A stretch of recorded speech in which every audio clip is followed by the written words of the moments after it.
Hi, my name is Sylvia Barone, and I'm a quantum human design specialist. I also am an EFT practitioner, so that is tapping on meridian points to help release energy and trauma, emotional tags, if you will, that are trapped inside your body in different places from your past. And so it also helps with relationships. And I'm super, super excited to share with you a little bit about an overview of what human design is. So first, I want to kind of take you to when I first came across human design, which was about 10 years ago. And I came across it because old boyfriend of mine's sister, old boyfriend from college, his sister was posting about this. We were, I think, Facebook friends at the time, and I was interested in it because I was really, at the time I was in college, I was getting my master's in marriage and family therapy, and I wondered what this human design, what was this that she was posting about? Because it had to do a lot with your patterns of behavior, kind of like your personality, a lot like a Myers-Briggs or the Enneagrams. And so as being a marriage and family therapist and being interested in that, it really caught my attention. So I started to look into it, and your human design chart is specifically designed with you. It is a blueprint, your blueprint actually, of how you work, how your mind works, how you're designed to make your decisions, how you're designed to work in relationships with people, with your community, with the world, how it's best for you to get sleep, how it's best for you as a person, how you are designed um, to be creative. I mean, there's so many your strengths and things that may be patterns that it helps you to see patterns that maybe have happened to you throughout your life that you tried to change a pattern, and maybe if you understood a little bit better how you are designed specifically, because everybody is designed specifically differently, just like your genes are your genes, your human design chart is your chart. And so it was really amazing, really caught my attention. And when I had my human design chart pulled, and that's done with your birthday, your place of birth, and your time of birth. So when I had my first human design chart pulled a little bit over 10 years ago, I was really intrigued because it answered so many different questions. It answered why I could feel other people's emotions. Like when I was around someone who was really happy, I kind of matched them. And if I was around someone that was really angry and I could feel their anger inside, and it would make me feel agitated. And I would explain this to people, and most people didn't understand this, right?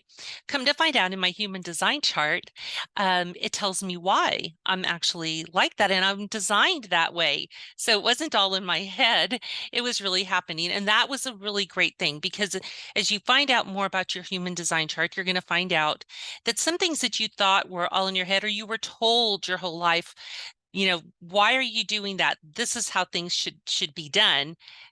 You find out, no, you are designed that way. And you're able to kind of go, oh my gosh, okay, this is not just me. This is really how I'm designed. And you're able to start using that part of you at its highest expression. And so a real simple example is, let's just say, well, I'm going to use something that's not necessarily in your human design, but to kind of give this example, let's say that you are persistent, right? That could be viewed as stubborn, or it could be viewed as somebody who continues and doesn't give up and perseveres, right? It all depends on how you use that specific trait. So you want to use it at the highest expression, you're somebody who perseveres, who doesn't give up. At a lower expression, it's being stubborn and not giving in when maybe you need to be able to see other people's point of view, right? But if you know that you have this characteristic, then you can start looking at it and saying, this is the way I'm designed. How do I use this at the highest expression? And how do I recognize where it's coming in at a low expression and it's causing disruption in my life, in my relationships, in my work relationships, etc. So that is one of the true benefits. And there's so much to that that you can unpack. And I would love to help you with that. So I came across this. It really rang true. It just, I knew this was like, wow, it's like somebody's reading my mind, right? Somebody's reading my life. How do they know all of these different patterns and things that have happened to me?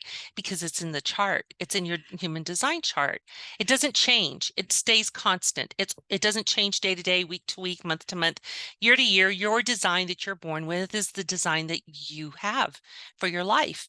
And so, but I had a little bit of a conundrum because I am a Christian. And so I wondered, is this okay with God? I mean, like, how does he feel about this? How does he feel about human design? And so I actually had someone read my chart for me. And actually my mentor, Karen Curry Parker, who I've learned from and very well versed in this, like extremely world known. And so I took the cassette that I had of the recording of our session where she read my chart and explained things to me, and I felt like somebody was reading me because they were. And so I took her book that talked about what human design is, and my copy of my chart. Luckily, it was on my computer, but I had a copy of it. I went and I threw it all away. I threw it all away because I was so concerned. I thought, is this okay with God? I just don't know. And so 10 years go by and one of her emails came through, and it was about human design. She was having a free week webinar on it.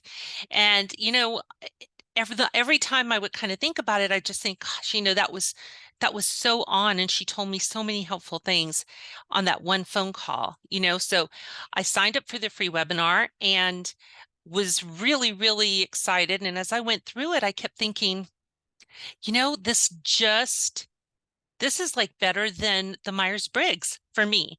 It's better than the Enneagram. This is like someone is giving me an X-ray of my spirit, of my soul, of who I am, and I just thought I cannot ignore this.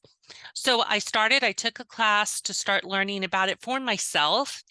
And at the same time was leaving behind a 30-year career, deciding to whether or not to drop that 30-year career in direct sales. And having been a top leader in 3 companies over 3 decades, it wasn't an easy decision, but I was really feeling pulled. I did my marriage and family therapy master's degree. I love helping people. I love serving people. And I started to be really pulled to this. And I thought, I just need to know that it's okay with God. So that's for me.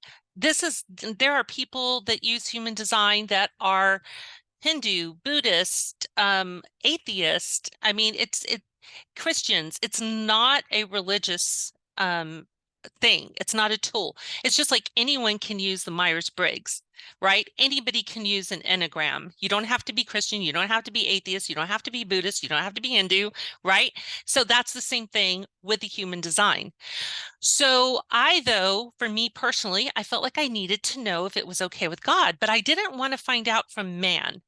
I wanted to find out directly from the source, right? I wanted to find out from God.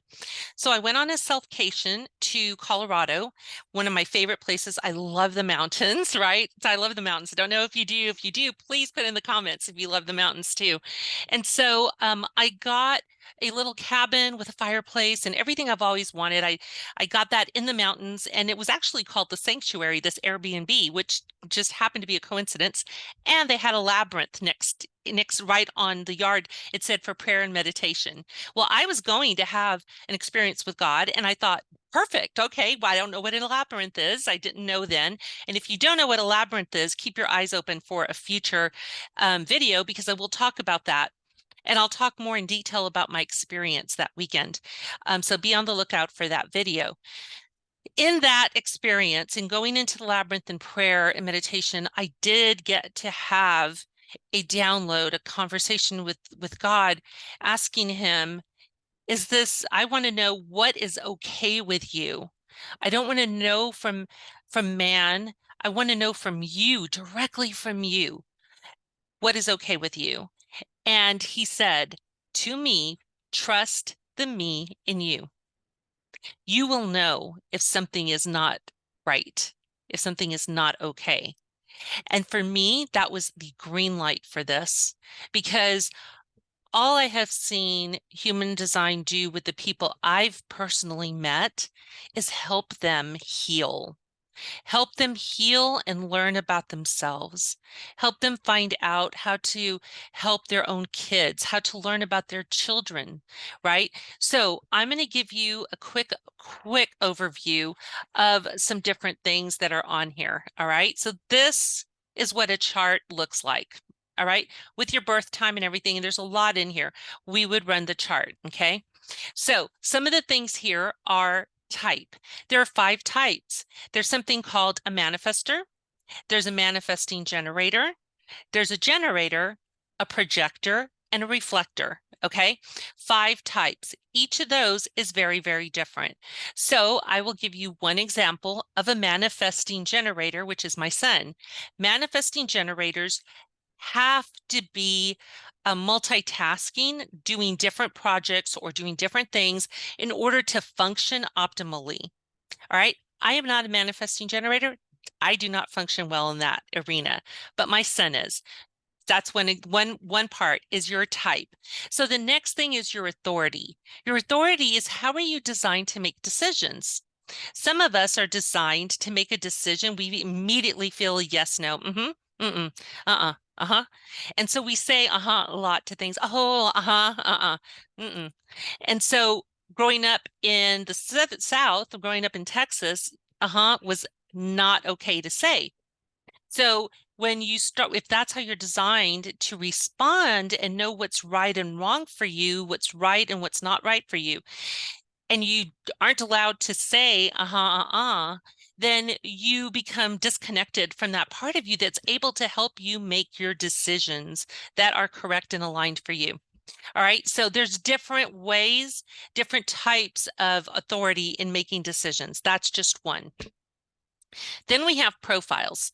There are six different profile numbers, and your profile is 2 of the numbers. So it might be a 1-3 or a 2-4. What does that mean?